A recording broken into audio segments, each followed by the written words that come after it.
This episode of the show is brought to you from the salesman.org HubSpot studio. Coming up on today's episode of the Sales Leadership Show. The Americans talk about two things you know in life, Will, okay? Death and taxes. Nope. The two things we know in life are target and number of days to hit it. That is it. Everything else is noise outside of that. I encourage everything to be done via Salesforce because we want to capture it in a CRM, but light touch, it's not war and peace we're writing here. So in the opportunity screen, I build Medpic as a form in a single page, and we put the key actions in of metrics, and right next to it, I have tasks. So we set date-based tasks. And I have a structure called SPEED that I use that stands for situation, position, pain, problem, explore, execute, and date. Hello Sales Nation, my name is Will Barron and I'm the host of the Sales Leadership Show. And on today's episode, we have the pleasure of speaking with Julian Reading, complete legend. I really enjoyed this conversation and you will as well. Julian is the author of the book, The Sales Journey, which you can find on Amazon and in the show notes of this episode over at salesleadership.org. And on today's episode, we're getting into deal inspections, how to do a deal inspection, why you would want to do deal inspection, the value that comes from all this, and a whole lot more. And so with that said, let's jump right into it. Julian, welcome to the Sales Leadership Show. How's it going, sir? It's going great. It's a massive honor to be here. I've been a fan for years. So thank you so much for inviting me on, Will. Really appreciate it. I'm excited to do it. You're welcome. I'm excited to have a chat with you. We're going to talk about deal inspections today. We're going to look at assessing rank, influence. There's probably other elements to this as well that we can dive into. But for anyone who's perhaps a brand new sales leader, or someone like myself who was a salesperson who never really had any sit downs with managers to do deal inspections, what the heck is a deal inspection? So deal inspection for me is about creating a global language for any business. So no matter whether you're sitting in New York or London, Will, you're following exactly the same process to actually inspect a deal. And I use Medpic, which is a derivative of Medic. And built within that, I built inspection structures. So what it does is if you're sitting with me as your medical sales rep, I'm going to go through a structured review with you on a weekly basis and set advancement activities directly as an outcome from each review we do, but we follow the same structure. Because here's the key challenge of any sales leader. You can't control what your sales guy is doing in front of the person they're selling to. But what you can do is focus objectives in context, in time, and drive performance. Now, what this does is ultimately drive down deal cycle time and make people sell wider, so increasing average transaction value, which I believe is going to be critical over the next 18 months. I think this is an opportune time to be in sales. I really do. Because it seems like this is somewhat paradoxical of you'll have some sales leaders, some managers listening to right now who goes, I don't have time to sit down with my sales team and to run through deals and inspect them. But it's paradoxical in the fact that if you do implement this, we're going to reduce cycle time and you can have better results regardless. So your sales team is going to do better. So you're going to have probably less pressure on top of you to run the numbers, do metrics, because we're going to be doing a more efficient job. Is that fair to say? 100%. And this is the typical pushback I get when I start talking. So where I am at the moment, the CRO can review $4 billion worth of business from his coffee table in one single screen. And he knows the next best action on all his top accounts to win. So, for me, that is gold. More insights I can get, the more visibility to my pipeline. Because every one of those sales leaders that would say that to you, they've got a problem with slippage. They all have. So this is a way of reducing that and selling more. So I would say, why haven't you got time to do something to do that? Yeah, and I'll just play devil's advocate slightly, just to frame this up slightly further. Can this be automated? Can we get our sales team to fill out more check boxes and tick boxes and text boxes in a CRM to automate this? Or do we need to sit down and, heaven forbid, actually coach and work with our sales reps to make this happen? Well, no, I automate it in Salesforce. So it's a simplistic piece because I don't want my team filling out admin forms. I want them selling. That's the key thing. The Americans talk about two things you know in life, Will, okay? Death and taxes. Nope. The two things we know in life are target and number of days to hit it. That is it. Everything else is noise outside of that. So I automate as much as I can. But the key point is the output you get from it, the consistency of the review, and being able to inspect by a structure that's industry standard that we know drives more sales, but also influences the advancement behaviors of all the salespeople. And if you are a CRO sat there in London and you've got sales leaders all around the world, surely you want some consistency because then you get confidence in your pipeline and you massively reduce slippage. This is the key piece that I've delivered at my last company. For sure. So you've mentioned consistency, industry standard, inspection, structure. Is there a framework to implement what we're talking about here, Julian? Yeah, so I use Medpic. So Medpic stands for metrics, which I can go into. Metrics are key. Metrics are cash. So I push people on that into discovery. Economic buyer, decision process. Decision process is key for selling wide, rank versus influence. Decision criteria, reframing your solution. Path to funds. How many times have you heard sales guys have deals slip because someone's on holiday that should be signing? Now those path to funds. Identifying pain. I have a 3-step process for implementing pain, champion, and competition. So that's what Medpic stands for. And if you think about that, that's pretty much the immutable law of selling. It's everything you want to be inspecting and ensuring that your sales team are executing against, because these are all advancement activities. You need a tick in each one of these. And I do a heat map for my sales leaders so they can assess the quality of the Medpic as well. But you know what it does, Will, is that so I work currently for a hardware manufacturer selling storage, and they sell into the data center. And the typical sales model was, I'll put in a proposal and you take it to your boss and he'll sign it off and we'll order more storage. Well, those days have gone because the budget's moved out of the business. So all of a sudden, they have to sell wide by line of business. This is decision process. And for me, understanding the language of your customer, understanding how to reframe your value proposition based on your customer's perception of value is the key to unlocking sales during times of change. Well, I might be pestering you for discounts on storage hardware at some point in the not distant future, because this is a massive problem that I'm facing at the moment. Certainly not at the enterprise level. Plus a conversation for another time, and a conversation for the audience. If anyone does have insights or connections on that front, we've got a real problem storing all the content that we're producing. But with that said then, and I appreciate you breaking down the Medpic kind of acronym here, and I wrote it down in front of me, which I took from your book, The Sales Journey, because I can never remember it. But I can never remember it because there's so many steps to it. But it's seamless, the steps. I think you're spot on in the way that it's described there. Of it's a framework that if you tick each one of these boxes, we're almost halfway there. Is that fair to say? Yeah, absolutely. And the key with this, I'm passionate about date-based selling, because I would test you now on the two things that we know in life, Will, but I'm sure you'd answer me, target a number of days to hit it.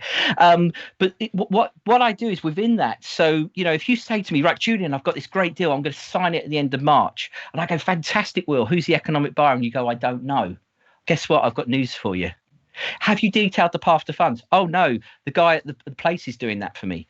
You're not going to win it. So what you do is then right from the start of that inspection, you set dates via next best action. Now, what this does in Salesforce is I feed Einstein and I'm getting a whole intelligent sales engine back on what's the next best action per context of stage. Because sales does follow a path. I believe passionately every sales guy should be agile and be able to sell contextually in any situation, depending on industry, et cetera, et cetera. But I also believe there's repeatable processes. What is best practice? For me, I need metrics and pain in every single business, because if there's no reason to change and I can't tie it back to a metric, i.e. if you don't do this by this date, then it's going to cost you this, I haven't got a sale. So these are the key things to really start driving down deal cycle time, because how many salespeople do you know who they'll spend ages in discovery, numbers of workshops where they're just trying to prove they're the smartest person in the room without understanding what the customer wants to achieve. So just at this point, I'll try and give a number of little tips on here about what I see as world according to Julian now, Will. For me, every sale I go into discovery with this question in my head: what does the QBR look like for my customer 6 months post signing? Because if I can identify and nail that, then I'm selling to what my customer wants to achieve. Because hey, mate, when I started selling, right, my perception of selling was 100 cold calls before 12 o'clock, make 12 appointments a week and hit them with as much PowerPoint and discount by Friday, and I'll close as many deals as I can. Well, we both know that doesn't work. With Medpic, what that does is it drives out that level of behavior. It drives out that unstructured, just hitting the door down and doing that. Everything you do is an advancement. So right in discovery, you're thinking about, when I signed those deals in that first job, I'd ring a bell. No customer rings a bell when they sign a deal with you, Will. Never happens, Shows how old I am there. But if you can understand what your customer, what good looks like in 6 months' time, guess what? You're selling to his perception or her perception of value. And that's what a customer buys. Customers don't buy technology, they buy outcomes, I believe. So what does practically a deal inspection look like when we are working with our sales team, whether a sales manager, sales leader? I guess there'll be differences between them. Or sales managers might look at the vast quantity of deals. Sales leadership might be only involved with higher deal sizes, complex sales if we're dealing enterprise to enterprise. So with that said, are we getting on the phone with our team to sit and run through these deals? Are we doing this via Salesforce and then we review the data they've already inputted? How do we get this data from our sales reps, and how do we coach them towards the success metrics that you're working towards there, Julian? So I encourage everything to be done via Salesforce because we want to capture it in a CRM, but light touch, it's not war and peace we're writing here. So in the opportunity screen, I build Medpic as a form in a single page, and we put the key actions in of metrics, and right next to it, I have tasks. So we set date-based tasks, and I have a structure called SPEED that I use that stands for situation, position, pain, problem, explore, execute, and date. It's a play on a number of methodologies, but it fits really well into just looking at a structure of every opportunity. So what I go is, so I'm working with this customer wheel. Here is the current situation. This is the pain we're in. This is the problem we're fixing. This is our position of where we are in the account. And you're going to go, right, great, Julian. Now we're going to explore. And explore, we go through Medpic, so metrics, economic buyer, etc. And we agree the key next activities to execute. And we put them in date order. So as when we come back to the next review, we've got a set of advancement activities that we're reviewing. And guess what the sales guy does? He goes and executes against those key activities. So it turns the review from being Will, is that deal still coming in? Yes, Julian. Great, Will. It goes to a structured format where we're looking at next best action, because it hit me years ago about, sales is all about advancement, not continuation. And so many salespeople get stuck in that continuation loop. And a lot of the times as sales leaders, we're to blame, because we're not focusing enough time on using our experience to coach our team into driving what is advancement-based activities. So there's obviously if we were to do this first time round in an organization that this has never been done before, there's a lag time before collecting all this data, doing the coaching, setting dates before we see the results. And then once we see the results, we have a self-fulfilling kind of feedback loop of success, right? Of, this works, so we're going to do more of it. What's your experience dealing with sales reps who are new to this when you say to them, hey, we need a date on these 3 or 4 things that we need to move the deal forward against? What's your experience when they turn around and say, well, how do I even set a date? I've no idea. I've not got the context for that. Yeah, absolutely. Well, this is how you coach through the sales process, because I'm not going to send you into a discovery meeting. First off, we'll go, right, I want a date to meet the economic buyer, a date. We don't do that. I set key activity tasks that say, right, when you are in discovery, here are the key things I want you to do. And just touching on that for a second, a key thing, the most powerful thing that I've done in sales, Will, and this is hopefully your audience will love this as well. When I'm sat with someone in an early meeting, I ask them, what was the last successful project they worked on and what did it look like? Because as peak human beings, we are more comfortable with talking about what we know, and it starts to fire mirror neurons. And what you can do is you actually buy license as a salesperson to talk to that successful project. You've used spontaneous trait transfer. You're already saying it's successful. You've been successful and associating them with that. And you can get into the detail of finding out those key pieces. And from that key pieces from discovery, you can then start setting out what those next best actions and the date to achieve by. There's clear things like, path to funds. If we're going to sign by the 31st of March, we want everything documented and agreed and signed by the 15th.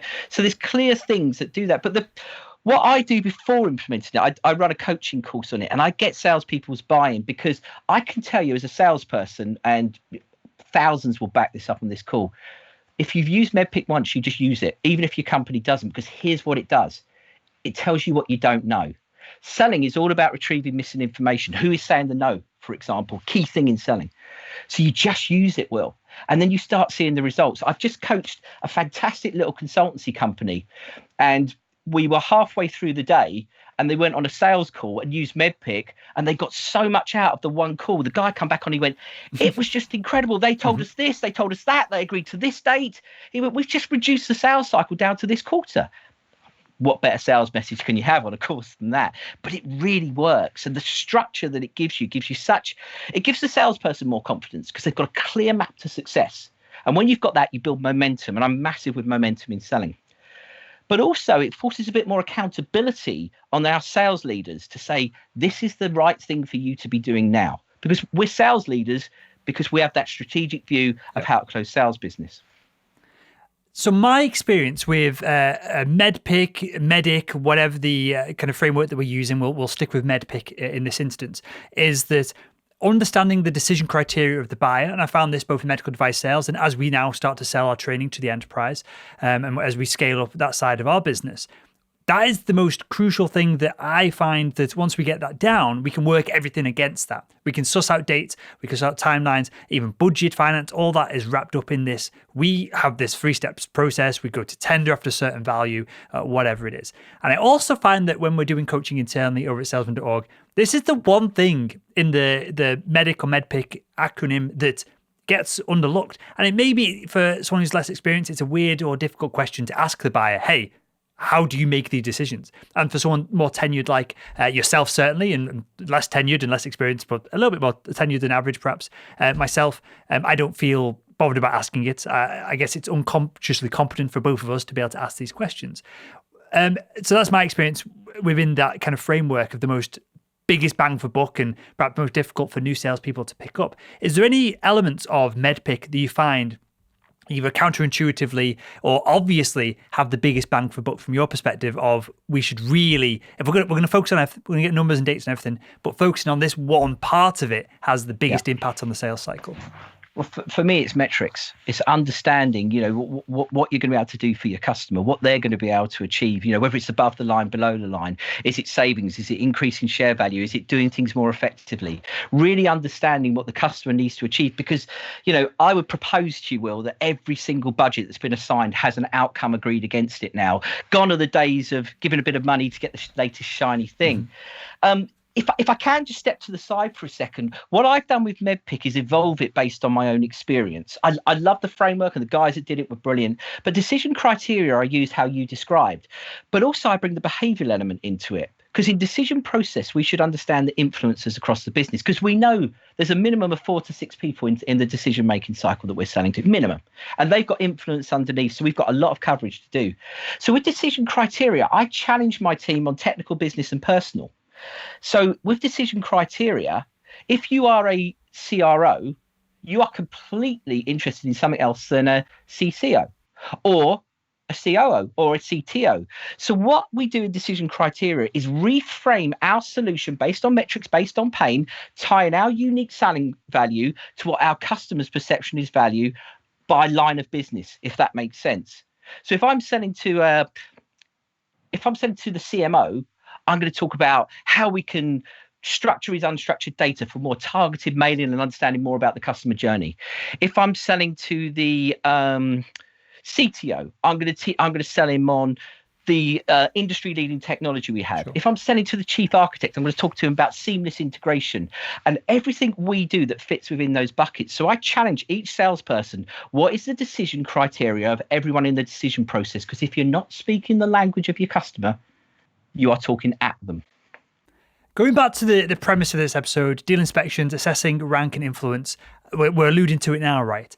How do we, or which is more important, influence within an account, rank within an account, when we're talking about the decision process element of this? How do we need to rank the individuals within the account that we want to spend most time with, least time with, and how do we frame this up so that we can coach our sales individual contributors to implement what we probably know via experience of that person is an influencer, that person is a deal breaker, they're going to say yes or no. We know this by experience. How do we document this and coach our team to implement what we know we should be doing? Yeah, absolutely. Well, you can coach cross decision process. So first of all, I'm huge on planning. I want to know, the American Army have got a great saying that first contact, no plan only survives first contact. And how many salespeople go into an account without a plan? Plan out what you want to do. So first of all, I researched the people across decision process. I had I had a book when I first started selling. Now we've got this ton of information. If you're not signed up for Google Alerts, if you haven't got your social selling game, if you're not a brand, these are all key things to do. But I find out one other thing I do is go back through 3 years of company reports, because I want to find out who's been responsible for projects, because you're looking for that consistency of someone that is influencing. Now, for me, during times of change, influence is higher than rank. And going back to, I had my most successful selling year in 2008 because I didn't sell a thing. I just consulted, and I understood, and I persuaded the influencers that I was the right person to work with. And just another quick word according to Julian, I believe discovery is all about having our customer qualify that we're the right people to work with. Sure. And they do that because people buy of people who are like them, as in terms of business, as in in terms of values. So as a salesperson, map out the key people you need to target and talk to. Understand what their perception of value is. Are they left brain? Are they right brain? Are they accountants? Are they visionaries? Look for evidence. So look on the web, look at what they're talking about, look for interviews. There's tons of stuff on LinkedIn. You have a plethora of information to find out what they are, and design your target engagement strategy based on their perception of value and how you're going to reframe what you're selling based on what their objectives are of what they want to achieve. Now, in my scenario I just gave you around the marketing director, etc., I'm going to focus my time, because it's more of a technical sell, on the COO, CTO, and the architect, because it's more. But I'm going to buy the marketing guy in because he's actually paying for this as well. This is what a lot of salespeople miss. They don't understand how things are accounted for within a company. Now, if I'm running marketing, a big portion of my budget is going to IT. So I want value out of it. And how many marketeers you get on here who go, do you know what? Will I get massive value out of my IT department? And they don't, because they don't talk. Our job is to make everyone look good as well. So that's a key thing with the decision process side of things. So just sort of wrapping that all back is, identify the key people you want to talk to. Understand, look at their history, go on LinkedIn, look at 3 years of reports, who's been achieving what, who's the key influencers, who's been known for delivery. And they're the ones we want to target spending the most time with. And also remember back to my original question, tell me about the last successful project. You'll be able to understand the influencers for there, because the key piece you're looking for is what coverage any person has across multiple lines of business.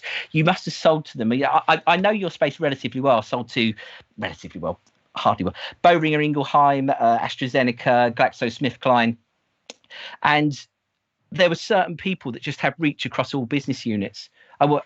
The best procurement guy I ever worked with, who completely annihilated me. He worked at GlaxoSmithKline, and he had reach across the whole business, across every single business they had. Mm-hmm. So he had huge influence. Yet his rank was he was a procurement officer. I've had that exact experience you're describing, selling to the NHS here in the UK, where there'll be a quote, kind of saying this lightly here, and the conversation will make sense in a second, but there'll be a lowly theatre manager who will have control of essentially, indirectly, millions of pounds in budgets for operating room upgrades, service contracts, whatever it is. All because, and I'm thinking of one local hospital to me here, he essentially had indirect access to all of this budget because he worked in the hospital from when he was 16 to when he was in his 50s now. He'd been in nursing, so he's got that clinical experience. He's now in the theatre management / procurement side of things. And so the surgeons would just go, hey, you speak to that dude, he will solve all my problems and I will get new shiny toys. Procurement go, hey, we trust this individual not to screw us over, not to waste our time. And they're the ones with the actual purse string in the budgets. And then even the CFO is mates with this guy on a kind of personal level because they both play golf together. So you get this one individual on board, forget the surgeon, forget procurement, forget the CFO who can obviously come in and just kibosh the whole project if they choose to. This one individual was in control of all of that. So we would send him basically to Germany to do different trainings and go on piss-ups with some of his surgical team as well. And he just totally bought in, would only buy our brand, would not touch anyone else. And that was from before I joined the company to when I was in the company to, I'm sure right now, continuing on from that, all from the influence of one individual who was ranked lower. So if we were doing this and we didn't have, I guess, that insight, and we were doing this just on a spreadsheet or something like that, without coaching from leadership who knew this fact because they had dealt with that individual over the years as well, we could have got all of this wrong. And so it's only from having a framework and having the value add from leadership adding their own insights from working these accounts when they were in sales many decades ago, that all this comes together, which is the whole point, right? Absolutely. And if I could just tell you a really quick story, it's relatively amusing. I signed a $9 million deal with a UK bank. And I found out early on, using my question, what the last successful project looked like, that the CEO was in charge of all decisions. Everything was decided by him. And I bet there's a number of people on your podcast are going, it's that bank. Because when I tell the story, they all know. I found out that his PA had worked with him for the past 27 years. And I always embrace everybody I meet in an account positively, do my best program, remember their name, be a good person. And her name was Julia Kennedy, and she had all these pictures of bulldogs on her desk. She had bulldogs. I have dogs myself. I love dogs. And I bought her a Churchill nodding dog. And as I was having a meeting with the CEO, I dropped on her desk. I said, I bought you a little something. I'm a huge dog fan, and I hope you don't mind. And she was blown away by it. There were 9 decision makers in the whole decision thing. 8 of them said no. 1 of them said yes. The CEO, off the back of Julia, saying, I like Julian. I wanted to work with him. Because he trusted her and the character of the person. Yeah. And he used to get her to speak to all the salespeople. The ones that would ignore her, they never had a chance. The ones that would talk down to her, they never had a chance. The ones that engaged her and talked to her would buy her trust and buy the deal without even knowing it. So you talk about rank versus influence. That was massive. And it'd be great if it was like that in every account, just buy a Churchill nodding dog and win a multi-million-dollar deal.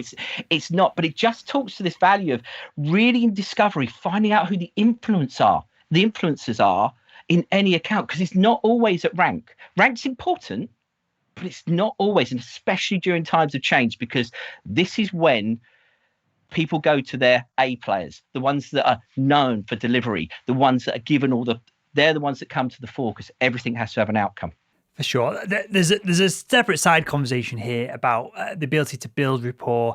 Before me and you click recording, we were talking about cars. You just mentioned dogs then. We've just got a new golden retriever puppy. He's 15 weeks. So we could probably spin off and talk about dogs and puppies. And that allows us to have it's a very human thing, right? And it's difficult to capture some of this in reporting, in conversations, but when you're sat down with your sales team, you can coach some of this, and I think that's valuable. Now, that's one angle we could go at. I want to go at a slightly different angle here, and I think you'll enjoy this part of the conversation. We'll wrap up with this, Julian, and that is, and I'm going to leave this open-ended.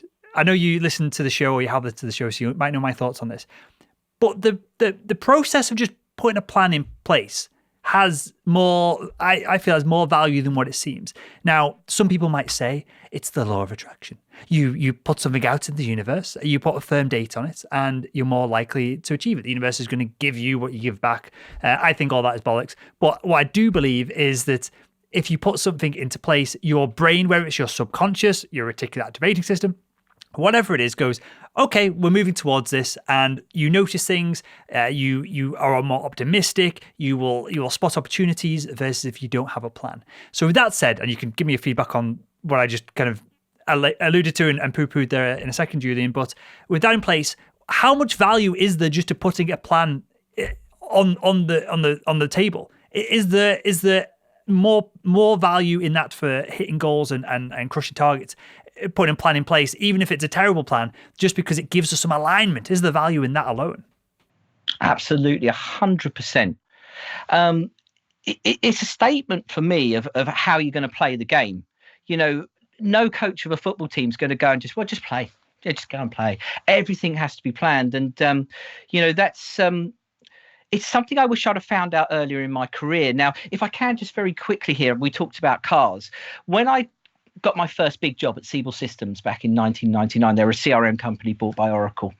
I went out with their top sales guy in my first week.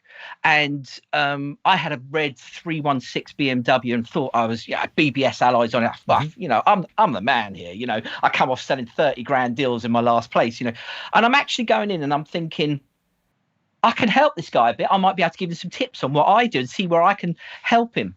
Anyway, so I'm sat in this car that's worth about £2,000, about $2,500. This 100 grand black S600 AMG Mercedes turns it's Andy, parks next to me, beckons me over.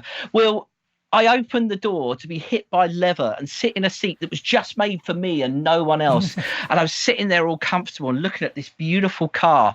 And anyway, this is 1999.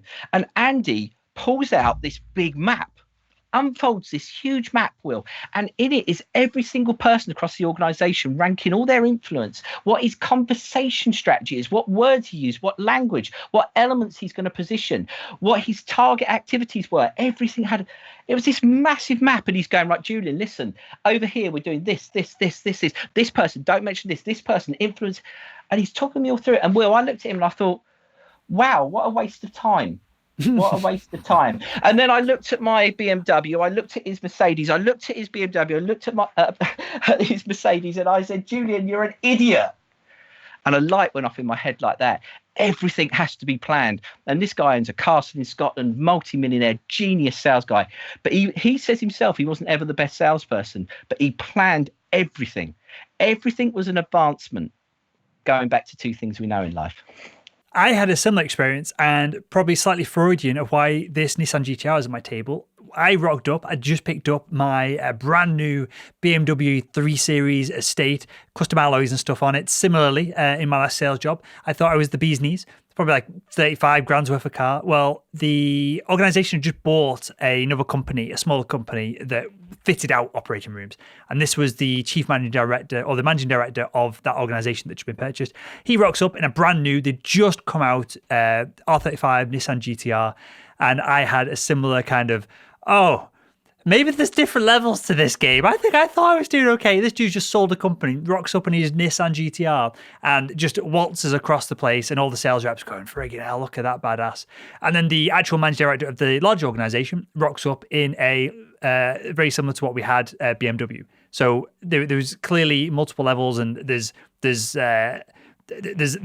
concepts here of not showing up and showing off in front of your own team kind of thing, which this fellow was clearly trying to do to get some attention. But with that said, I had a similar kind of moment of, oh, maybe I need to just model what this person's done. Maybe I need to follow in success's footsteps as opposed to reinvent the wheel. And that's what I did, starting a business and that side of things, while still selling and adding value to this marketplace that I know and enjoy. And I've spoken to that guy since, and he basically just said, carry on doing what you're doing, and eventually we'll be kind of meeting in the middle with what we're aiming for. But with that said, is that the solution for a lot of this? Get your sales team to just do what successful salespeople do, and successful salespeople have a process. They use a model, either the same as yours or kind of similar to what you're providing here, Julian. I don't want to say is it as simple as that, but do we overcomplicate some of this? We do, because we go in without a plan. It's what I said about the army, no plan only survives first contact. Now, everyone listening to this call, I always say, I can't teach you how to sell. You're salespeople. You can sell. This is what we do.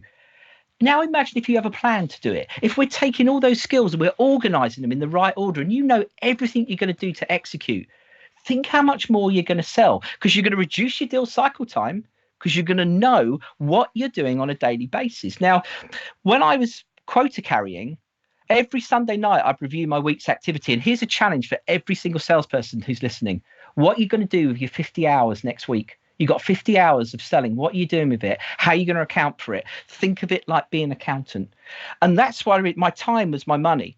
The greatest thing that Andy did for me, the sales guy, he gave me the gift of curiosity. Because that made me curious. I was like, I don't know. I'm no good at this. These guys are different leagues. I've got to find out more. And that set me off on a near 16-year pursuit of understanding what good looks like, what great salespeople look like, what do great salespeople. In fact, in my book, I've got 10 habits of successful salespeople that I've mapped over the years. But the key one is that just giving yourself the gift of curiosity. And if you can bring a plan into everything you're going to do every single day, just watch your sales number rocket. I have one of the proudest things I always say is that I always get salespeople on performance improvement plans. One guy I've just coached in the UK now, this time last year was being fired. He's top sales guy in the world this year, out of the UK. And it's one of my proudest ever achievements. And I've got a number like this. And all it was putting together a plan. understanding what we do. And especially why I love Medpic is off the basis of what I told you about with behaviors, because, with that research, with that planning, understanding how you execute, everything psychological is biological. Everything that we talk about releases chemical reactions in people. And the more that we can be like them, the more we're going to sell. So imagine this, if you're not planning it, think how powerful it's going to be if you plan out how you're going to connect your whole room, what language you're going to use, if you've researched them all, if you can refer to things in their past. Because there's, I believe massively in the art of persuasion, Will. Obviously, it's a podcast for another day, but great salespeople are persuaders. They close from discovery with date-driven selling, and they are persuaders. And they get everyone to buy into their message. Love it. Well, we'll have you back on to talk about persuasion in the not too distant future. I've enjoyed this conversation, Julian. And with that, mate, tell us where we can find your book and where we can find more about you and the services that you're offering as well. Yeah, so my book is available on Amazon. All the profits are going to a local children's hospice here, which I'm super proud of. My book I'm passionate about, and I've written it for salespeople, Will, because it's only 100 and a bit pages long. Every single chapter you can dip in, dip out of. There's an exercise at the end of it, because all I'm doing is adding to your skills. I can't teach you how to sell. You can reach me via my website, which is salesjourney.co.uk. Or connect with me on LinkedIn. I'm hugely social. So please do connect me on LinkedIn. Always available for help and advice. You've probably guessed I'm a pretty passionate guy, and I love talking about sales. I love helping people. So please do reach out and connect with me. The passion, the expertise, genuinely, I would not BS you, comes across, especially on an interview like this. Especially when I speak to so many people, it really does come across, Julian. We'll link to everything that you mentioned in the show notes to this episode over at salesleadership.org. And with that, Julian, I want to thank you again for your time and for joining us on the Sales Leadership Show. Oh, it was such an honor. Thank you so much for inviting me. I enjoyed it tremendously. Thank you, Will.